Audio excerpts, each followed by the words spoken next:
오늘 우리에게 주시는 말씀은 데살로니가 전서 5장 16절로 18절 말씀입니다. 데살로니가 전서 5장 16, 17, 18 개역 성경으로 같이 한번 봉독하겠습니다. 항상 기뻐하라. 쉬지 말고 기도하라. 범사에 감사하라. 이것이 그리스도 예수 안에서 너희를 향하신 하나님의 뜻이니라. 신앙생활을 오래 하다 보니까 많은 성경의 지식이 필요한 것이 아니라 내가 이미 알고 있는, 이미 이해하고 깨달은 말씀을 순종하는 것이 중요하다는 것을 다시 느끼게 됩니다. 성경을 많이 읽고 깊이 공부하고 그것도 중요합니다.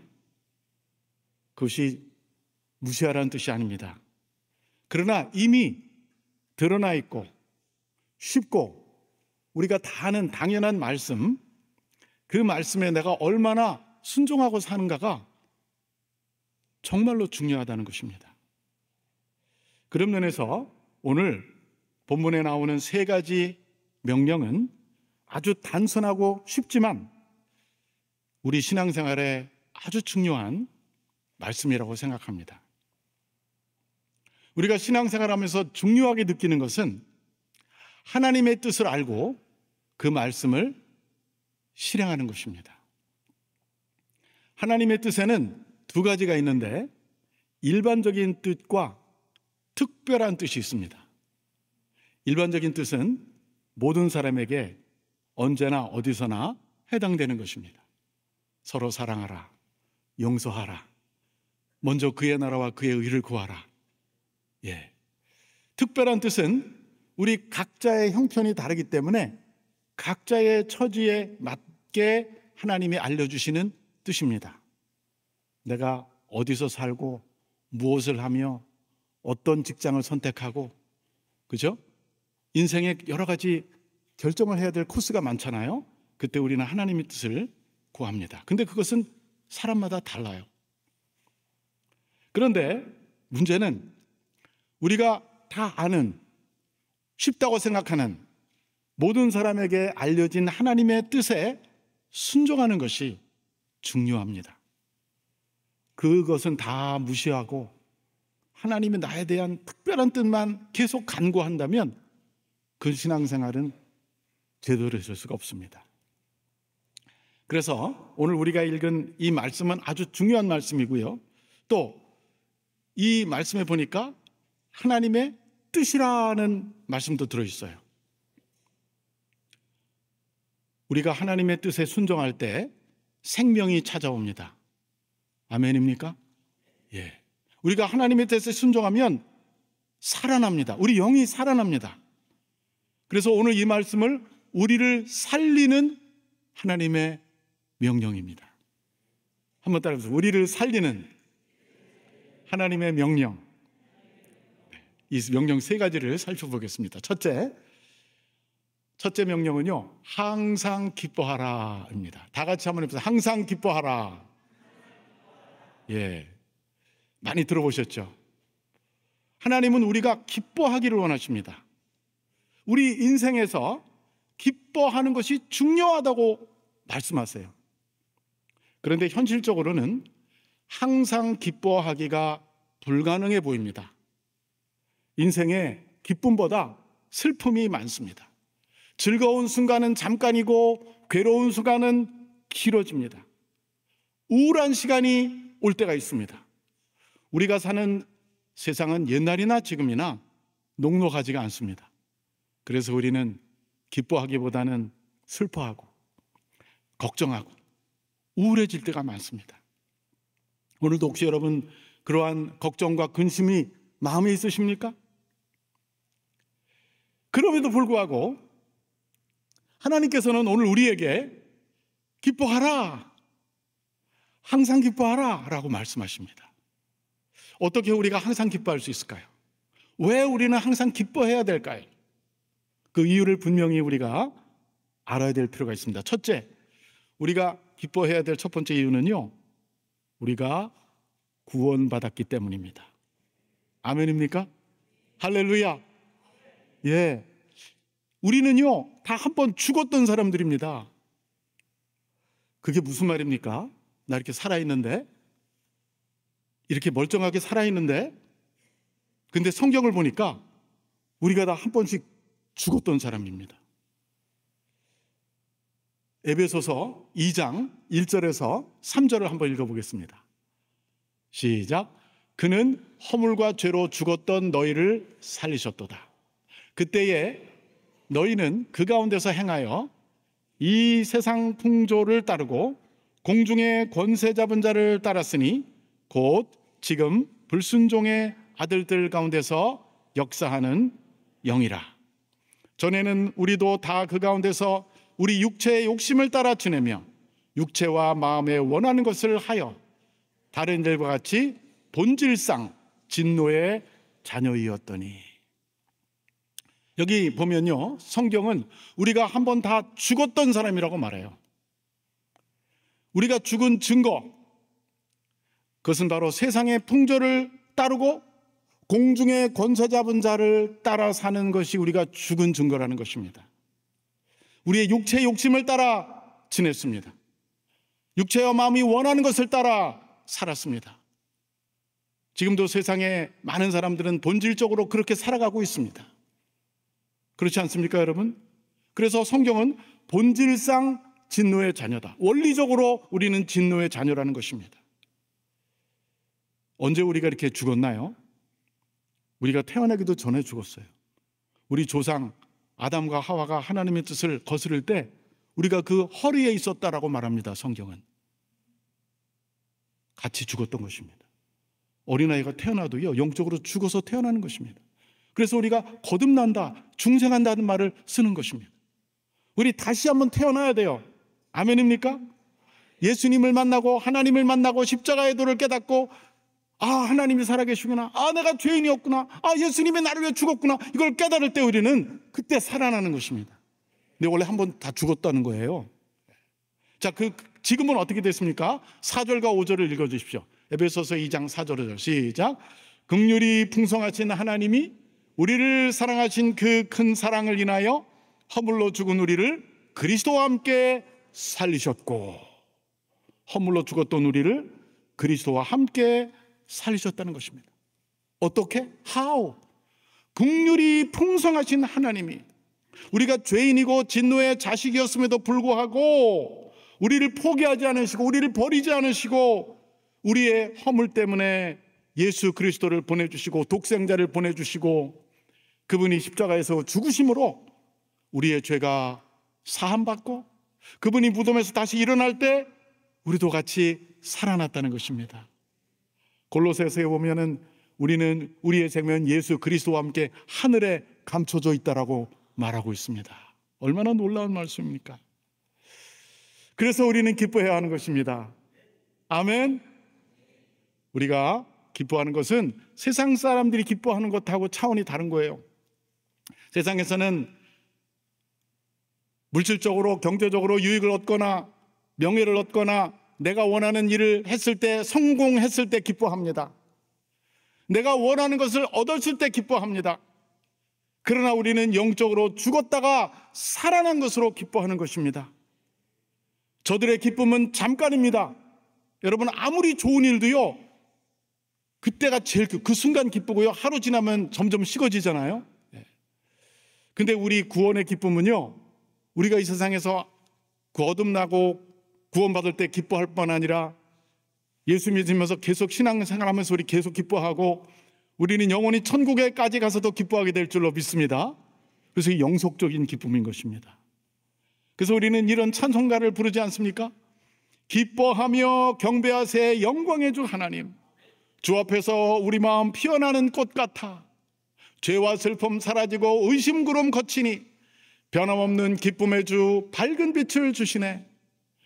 땅과 하늘 만물들이 주의 솜씨 빛내고 별과 천사 노래소리 끊임없이 드높아 물과 숲과 산과 골짝 들판이나 바다나 모든 만물 주의 사랑 기뻐 찬양하여라. 할렐루야. 우리 그리스도인들의 첫 번째 특징은 기쁨인 줄로 믿습니다. 두 번째로요, 우리가 기뻐해야 될 이유는요, 기쁨은 영적 전쟁의 굉장한 무기입니다. 우리 신앙생활은요, 영적 전쟁의 연속이에요. 멈추는 순간이 없어요. 마귀가 있다는 것을 우리는 압니다. 그리고 마귀는 우는 사자같이 우리 주변을 돌아다니면서 삼킬 자를 찾고 있어요. 우리를 공격합니다.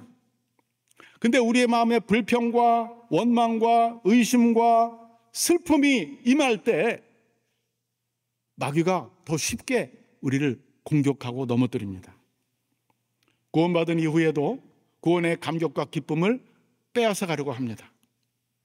예를 들면 사탄은 욥이 하나님을 사랑하고 하나님에게 감사하는 삶을 보는 것을 질투하고요, 하나님 앞에 그러죠. 욥이 저렇게 하나님한테 잘하는 거는요, 하나님께서 그에게 은혜를 베풀어 주시고 그의 삶을 지켜주니까 그러는 거죠. 그거 한번 걷어가 보세요. 어떻게 되나 보세요. 하나님이 욥을 너무 잘 아시고 믿으셨어요. 네가 한번 시험 한번 해봐라. 여기서 엄청난 시험이 오지 않습니까? 자식이 다 죽고 집이 다 무너지고 소유가 다 날아가고, 심지어는 욥의 몸에 막 여러 가지 질병이 생겨서 기바장으로 벅벅 긁어야 되는 그런 비참한 삶 속에 들어갑니다.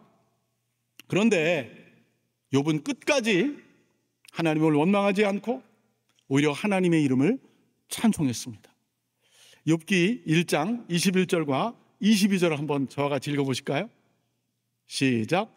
이르되 내가 모태에서 알몸으로 나와 싸운즉 또한 알몸이 그리로 돌아가올지어라. 찌라 주시니도 여호와시오 거두시니도 여호와시오니 여호와의 이름이 찬송을 받으실지다 하고, 이 모든 일에 욥이 범죄하지 아니하고 하나님을 향하여 원망하지 아니하니라.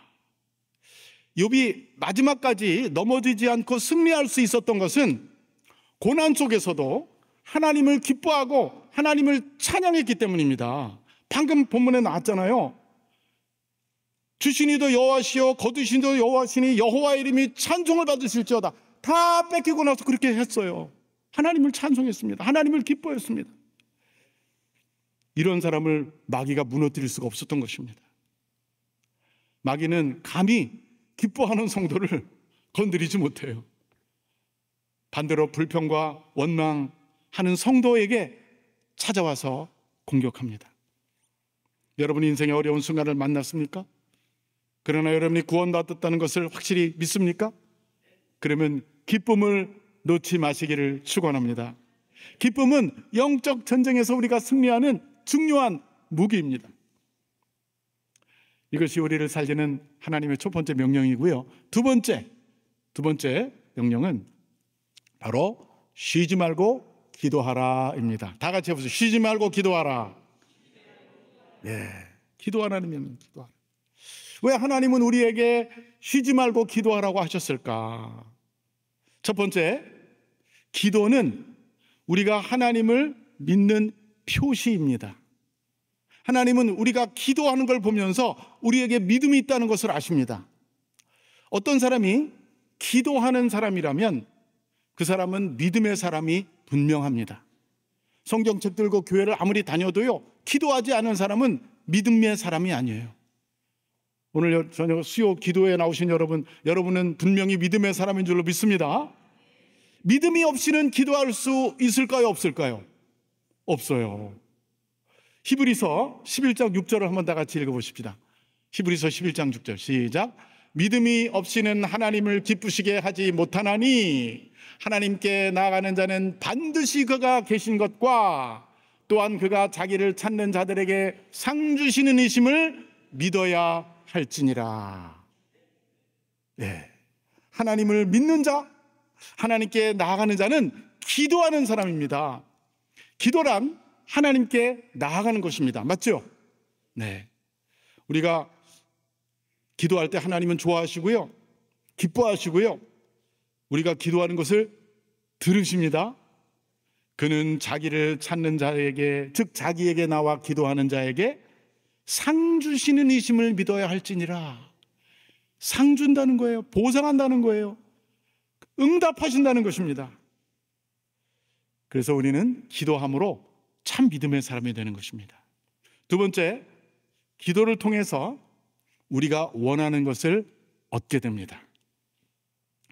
예수님이 기도에 대해서 하신 말씀을 주목해 볼 필요가 있습니다. 예수님이 마태복음에서 이렇게 말씀하셨어요. 마태복음 7장 7절로 11절을 한번 같이 읽어보십시다. 시작. 구하라, 그리하면 너희에게 주실 것이요.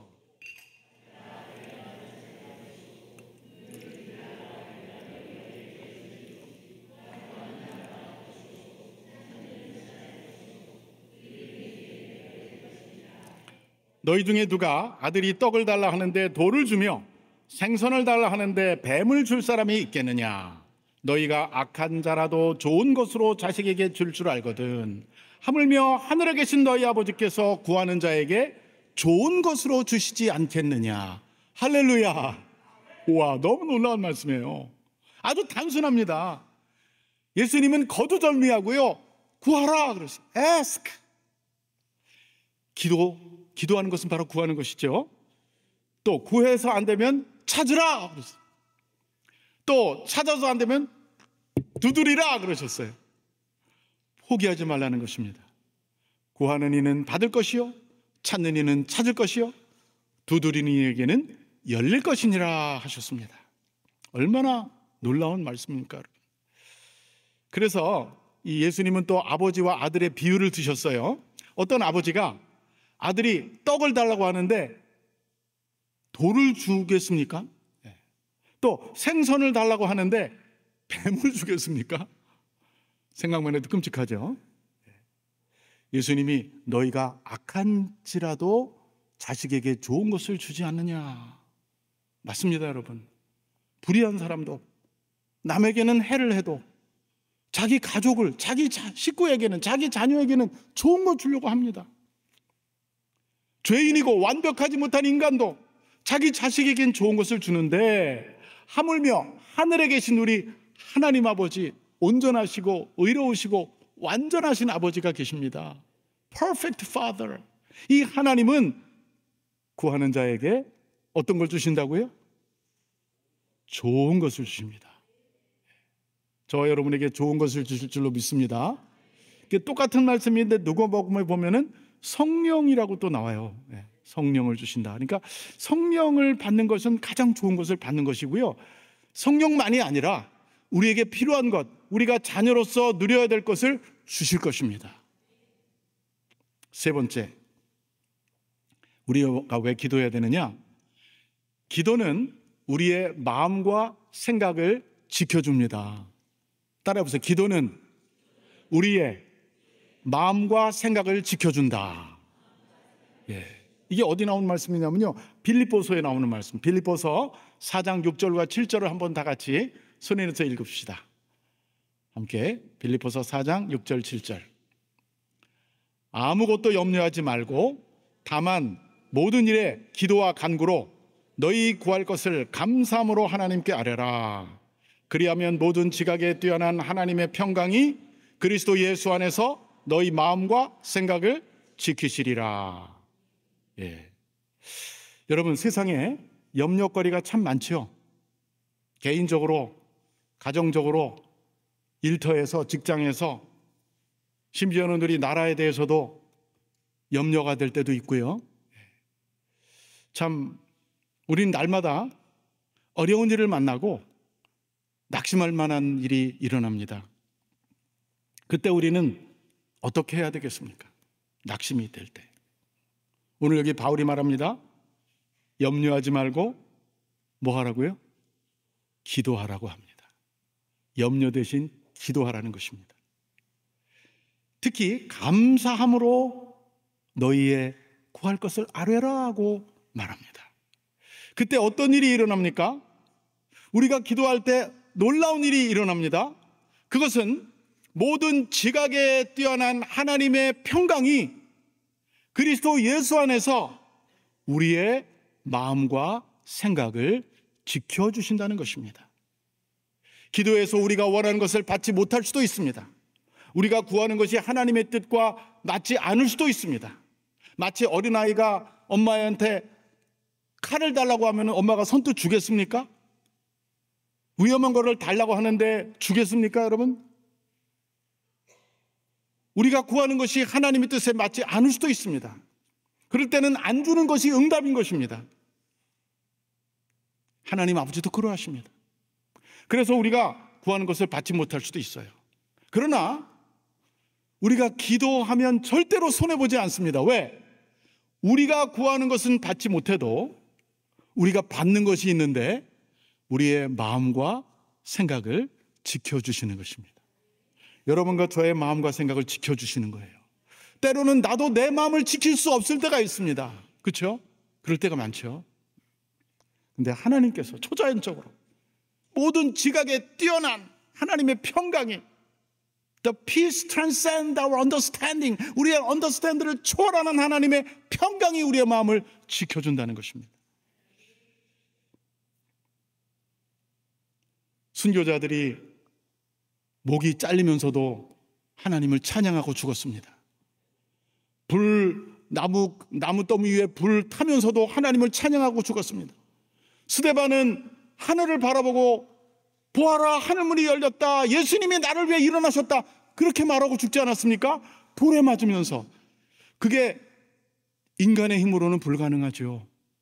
그런데 기도했기 때문에 하나님께서 위험한 순간에도 그들의 마음을 지켜주신 것입니다. 우리는 꼭 그런 극단적인 순간이 아니더라도 여러분과 저의 마음속에 염려와 근심이 있을 때 기도로 바꾸면 하나님이 우리의 마음을 평강으로 지켜주실 줄로 믿습니다. 할렐루야. 네. 그런데 오늘 여기 기도하라고 하는 앞에 항상 쉬지 말고라고 해서 쉬지 말고, 우리가 어떻게 쉬지 말고 기도할 수 있습니까? 어떻게 할 수 있어요? 수시로 필요할 때마다 생각날 때마다 기도하는 것입니다. 예. 언제든지 어디서든지.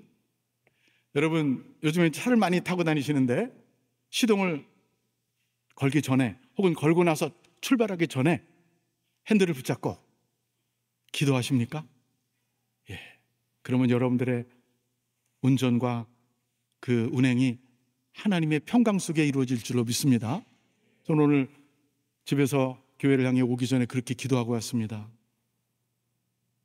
아침에 일어날 때, 잠자리에서 일어날 때, 밥 먹을 때, 회사에서 일할 때, 저녁에 잘 때, 하여튼 기도가 생각날 때마다 기도하는 거예요. 어려울 때, 순간에, 위기에도 기도해요. 화살 기도라는 거 아시죠? 화살처럼 쏘는 기도예요. 여러분들이 회사나 일터에서 일하다가 중요한 회의를 하고 있어요. 사람들이 막 인터뷰를 하거나 막 아주 막 긴장된 순간에 그때도 기도할 수 있습니다. 그 예가 성경에 나와요. 성경 느헤미야가 그렇게 했어요. 느헤미야 2장 4절로 5절을 한번 읽어보십시다. 느헤미야 2장 4절 5절 시작. 왕이 내게 이르시되 그러면 내가 무엇을 원하느냐 하시기로 내가 곧 하늘의 하나님께 묵도하고 왕에게 아뢰되 왕이 만을 좋게 여기시고 왕이 왕의 목전에서 은혜를 얻어 싸우면 나를 유다 땅 나의 조상들의 묘실이 있는 성읍에 보내어 그 성을 건축하게 하옵소서 하였는데, 이게 무슨 말입니까? 지금 느헤미야와 왕이 대화하고 있습니다. 여러분 그때 그 왕은요 신과 같은 존재예요.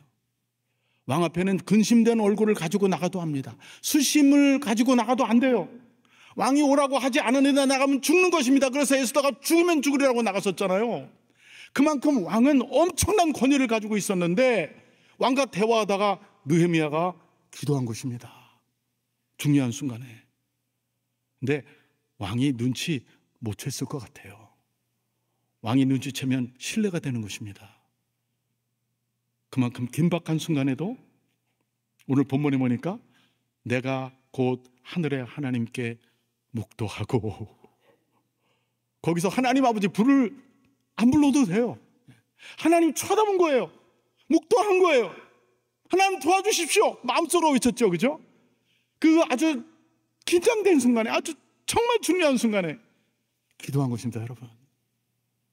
그때 하나님께서 그 왕의 마음을 움직이셔서 느헤미야가 고향에 갈 수 있도록 길을 다 열어줍니다. 할렐루야. 여러분이 회사에서, 일터에서, 직장에서 일하실 때 이런 일이 일어나기를 주의 이름으로 축원합니다. 기도는 물론 골방에 가서, 기도원에 가서, 교회 와서 기도해야 됩니다. 정해진 시간에 필요한 기도가 있습니다. 그러나 수시로 일할 때 어느 곳에서나 쉬지 말고 기도할 수 있는 것입니다. 기도와 삶이 결합되시기를 축원합니다. 세 번째 명령입니다. 하나님이 우리를 위해서 주신 세 번째 명령, 다 같이 큰 소리로 시작. 범사에 감사하라. 다시 한번, 범사에 감사하라. Give thanks in all circumstances. 모든 상황에서 감사하라는 것입니다. 왜 우리는 이렇게 범사에 감사해야 됩니까? 첫 번째 이유, 우리가 너무나 큰 은혜를 받았기 때문입니다. 여러분과 저는요, 은혜 받은 사람입니다. 믿습니까, 여러분? 그래서 사람 이름 중에 은혜라는 이름이 참 많죠, 그렇죠? 은혜, grace. 우리가 불행해지는 것은요, 무엇이 부족하거나 원하는 일이 이루어지지 않기 때문이 아니라 바로 감사가 부족하기 때문이라고 생각합니다. 감사의 부족은 그리스도인들에게 치명적인 것입니다. 저는 살면 살수록 감사하는 일이 더 많아지는 것을 느낍니다. 제가 어렸을 때는요, 정말 가난했습니다. 저는 6.25가 멈춘 지 얼마 지나지 않아서 태어났어요. 그래서 그땐 참 전쟁으로 모든 것이 다 무너지고 가난했습니다. 그때하고 지금을 비교하면요, 하늘과 땅 차이예요. 제가 80년대 후반에 네덜란드라는 곳에 가서 유학을 했는데, 그때 네덜란드 가니까 네덜란드 사람들이 저한테 더 서드 월드에서 왔다고 그러더라고요. 서드 월드, 제3세계에서. 그때는 우리 제3세계라고. 88년도 올림픽이 일어나기 3달 전에 제가 5월 달에 갔거든요. 근데 이제 88 올림픽 때부터 막 세계가 한국을 새롭게 보기 시작했죠. 어쨌든 제가 또 미국에 가서 또 한 22년 살다가 왔습니다. 미국에서 목회하다가 왔어요. 그 20년 동안 미국 사람들이 한국을 보는 한국의 위상이 이렇게 바뀐 걸 제가 느꼈어요. 전 세계에서 이렇게 빨리 경제가 성장하고 또 민주화가 이루어지고 이렇게 참 실력 있는 나라가 되지 않았습니까, 여러분? 근데 사실 오늘의 그 한국 사람들이 옛날 사람들보다 더 감사하고 있나요? 그렇지 못한 것 같습니다. 더 비관적인 사람들이 많은 것 같아요. 걱정이 더 많아졌습니다. 여러 가지 걱정 중에서도 또 젊은이들은 결혼을 이루어서 가정을 꾸려가는 게 부담스럽다고 느끼면서 또 결혼을 하지 않습니다. 당연히 출산율이 줄어들게 되고 한국의 미래가 어둡다고 말합니다. 너무 잘 살게 되었는데, 너무 우리나라를 부러워하는 나라가 많은데. 최근에 제가 아프리카도 또 한 2주 갔다 왔어요. 우간다라는 나라에. 완전히 우리나라가 60년대 흙바닥에서 살고 있어요. 너무나 좋은 자연 환경이 있어요. 왜 이렇게 달라진 걸까? 공항에, 우리나라 한국의 공항에 오니까 너무 깨끗하고 너무 편하고 모든 게 그냥 일사천리로. 우간다 공항에서 한국을 돌아오려고 비행기 타는데 200m 가는데 2시간 반 걸렸어요. 왜 그렇게 일을 천천히 하는지. 너무 좋은 나라가 되었습니다. 그런데 사람들의 마음속에 감사하는 마음이 있나요? 걱정이 더 많은 거 아닙니까? 염려가 더 많은 거 아닙니까? 우리는 정말 하나님의 큰 사랑과 은혜를 받은 나라요 민족인 줄로 믿습니다. 국가적으로 그렇다고 생각합니다. 참 이거는 부끄러운 얘기고 그냥 여러분 반 농담으로 들으세요. 제가 진짜 어렸을 때는요, 나는 왜 미국에 안 태어났지? 왜냐하면 저희 집 옆에 바로 미국 선교사가 살고 있었거든요. 근데 너무 비교가 되는 거예요. 근데 지금은 어린아이들, 제가 미국에서 이제 목회할 때 주재원들이 나오면요, 아이들이 20년 사이에 바뀌는데 처음에는 미국을 좋아하다가 나중에 온 애들은 한국이 더 좋다고 그러더라고요. 그렇게 됐습니다, 여러분. 근데도 감사가 많이 사라진 것 같아요. 걱정과 근심, 원망이 더 많아진 것 같아요. 여러분, 저는 감사 운동이 일어났으면 좋겠습니다. 더 많이 감사하십시다. 구원받은 것 감사하고 하나님의 은혜 감사하고 이렇게 공동체, 우리 국가가 공동체가 발전된 것 감사하고 교만하지 마십시다. 더 겸손해서 이게 다 하나님의 은혜라고 고백하는 저와 여러분이 되기를 바랍니다. 두 번째로 우리가 감사해야 될 이유가 있어요. 우리의 영원한 모델이 되시는 예수 그리스도가 감사의 사람이었더라고요. 감사의 사람, 예수님. 제가 아주 흥미로운 예수님의 기도를 이 설교 준비하면서 떠오르게 됐어요. 예수님이 여러 번 많이 기도하셨는데 특히 아주 어려운 상황에서 한 기도 구절이 떠올랐어요. 그것은 바로 예수님의 친한 친구였던 나사로의 죽음 자리에서 하셨던 기도예요. 예수님도 인간이셨기 때문에 친구가 있었어요. 100% 인간, 100% 하나님이셨잖아요. 그죠? 성육신 하셨을 때. 그래서 그 친한 친구가 나사로, 마르다, 마리아 아닙니까? 근데 나사로가 죽었어요.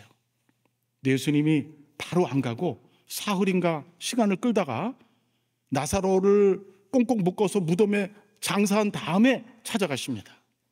근데 자매들이 너무 슬퍼하니까 예수님도 같이 눈물을 흘리셨어요. 예수 눈물 흘리시더라.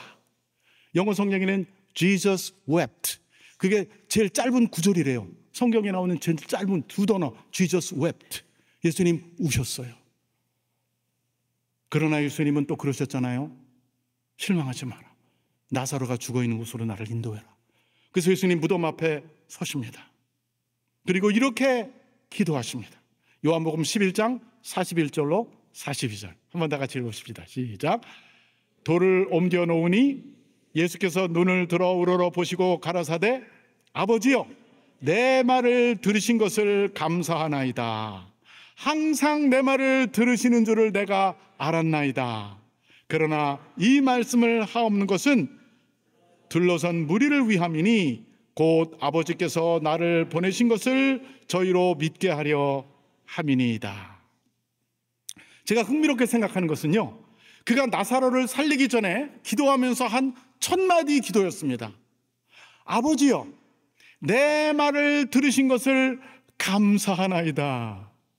한번 따라해보세요. 아버지여 내 말을 들으신 것을 감사하나이다. 예수님은 죽은 자를 살리느냐 못 살리느냐, 많은 사람들이 예수님 지금 뭐 하고 있는 거지, 죽었는데 냄새가 나기 시작하는데 그 사람 앞에서 결정적인 기도를 하면서 첫 마디가 아버지 감사합니다 그랬어요. 감사로 시작한 기도는 응답되었습니다. 그 기도 드린 후에 나사로야 나오너라, 마치 살아있는 나사로를 부르듯이 그 말을 듣고 나사로가 일어나서 나오는데 성경에 보니까 묶여진 채로 나왔다고 그랬잖아요. 그죠? 그래서 풀어놓아 다리게 하라 그랬어요. 이것을 보면 예수님의 마음속에는 근심과 걱정보다 항상 감사가 가득 차 있다는 것을 알 수 있어요. 하나님은 우리가 그의 아들 예수 그리스도를 닮기 원하시는 줄로 믿습니다. 그래서 우리도 그렇게 감사하는 사람이 되기를 원하세요. 그래서 감사하는 것이 두 분의 뜻이라고 말하십니다. 어려울 때나 좋을 때나 힘들 때나 행복할 때나 언제나 어디서나 어떤 상황에서도 in all circumstances 항상 감사하는 여러분과 제가 되기를 주님의 이름으로 축원합니다. 특히 시험과 절망 속에 있을 때 감사하십시오. 이런 찬양이 있죠. 감사해 시험이 닥쳐올 때에 주께서 인도하시니 두려움 없네. 모두 감사해 절망 속에서 새 힘을 새로운 용기 주시니 승리하리라. 나의 모든 생활 속에서 주님이 함께 하시니 주님의 성령 나를 인도하시리. 다 같이 불러보세요. 시험이 나를 찾아올 때 주님 지켜주시리. 주님의 성령 나를 인도하시리. 오늘 우리는 우리를 향하신 하나님의 뜻이 담긴 세 가지 명령을 들었습니다. 항상 기뻐하라, 쉬지 말고 기도하라, 범사에 감사하라. 이 세 가지를요, 첫자만 따면요, 기감이에요. 기감. 한번 따라 보세요. 기감. 기뻐하라, 기도하라, 감사하라. 조금 더 볼륨을 높여서 큰 소리로 기기감. 기기감의 삶을 살자. 예, 앞에 있는 부사는 여러분들이 갖다 붙이시고요. 중요한 거는 기도하라, 기뻐하라, 감사하라. 기뻐하라가 먼저죠. 기뻐하라. 그리고 이 세 가지는 유기적으로 연결되어 있고요. 제가 보니까 기도가 가운데 센터예요. 기도하면 기뻐하게 되고, 기뻐하면 기도하게 되고, 기도하면 감사하게 되고, 감사하면 기도하게 되고, 그죠? 이 세 가지가 그래서 그리스도 예수 안에서 너희를 향하신 하나님의 뜻이니라라고 하신 것입니다. 여러분, 이 세 가지 하나님이 뜻이라고 인증해 주신 이 명령에 순종함으로 여러분의 영혼이 살아나고 우리 한국 사회가 살아나고 우리 세계의 영혼들이 살아나는 놀라운 기적이 일어나기를 주님의 이름으로 간절히 축복합니다. 축복합니다.